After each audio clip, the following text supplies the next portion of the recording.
In this video, we will show you how to assemble the doors for your polytunnel. Here are the parts you'll need. Constructing the doors in the warmth of your garage or on a hard flat surface is easier than trying to perform the operation on site. A door is made up of 2 uprights and 4 cross pieces. The uprights are 47mm by 75mm timber and are 2.1 meters long. The 4 cross pieces are also 47mm by 75mm timber and are 1 meter long. The remaining pieces of timber in the pack are battens, which we will use to secure the door cover to the door. To get started, we will drill 4 pilot holes in each upright with a 4mm timber drill bit. Using a tape measure, mark the position of the holes on the upright with a pencil. Holes are required 4 cm in from each end of the upright and a further 2 holes 50 cm in from each end. Ensure you drill the holes central to the width of the timber. Lay the 2 uprights parallel to each other, ensuring that the holes align, and then position the 4 cross pieces between the 2 uprights centrally with the holes. Once you are happy with the alignment, screw them together using the 150mm screws supplied in the commercial door furniture kit. We will now strengthen the joints with nail plates supplied in the commercial door furniture kit.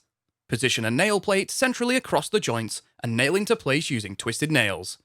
Flip the door over and repeat. We will now fit the polythene panel to the door. Lay the polythene panel over the door. Ensure one edge of the panel is flush with the outer edge of one upright, and use a staple gun to secure it down to one upright. Pull the panel tight across the width and secure it to the opposite upright, ensuring there are no wrinkles or creases in the panel. Now secure the panel to one end of the door, whilst pulling any creases out. Secure the panel to the opposite end of the door.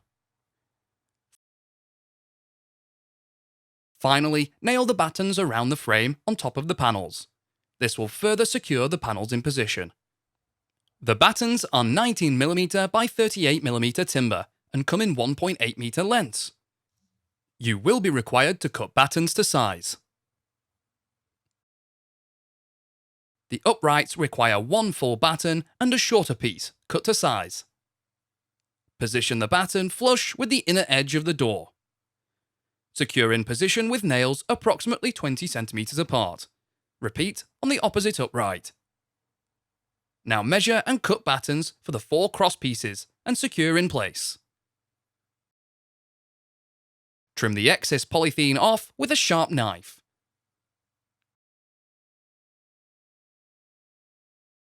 Now it is time to fix the hinges. Hinges are fixed to the inner side of the door on the 2 middle cross pieces. You'll be required to screw the triangle-shaped leaf of the hinge to the cross piece, and the rectangular-shaped leaf will be secured to the doorpost later. Position the T-hinge with the chamfered holes facing upwards, with the rectangular leaf pointing downwards. You will note that the nail plate will be visible through the holes of the hinge. You are able to drill through the nail plate with the screws provided. Adjust the position to avoid nail heads. Repeat this process for all additional hinged doors. The remaining screws for the hinge will be required once the commercial door frame has been fitted. You can find more videos to help you build your polytunnel at construct.firsttunnels.co.uk. We also have a construction helpline if you require any further assistance.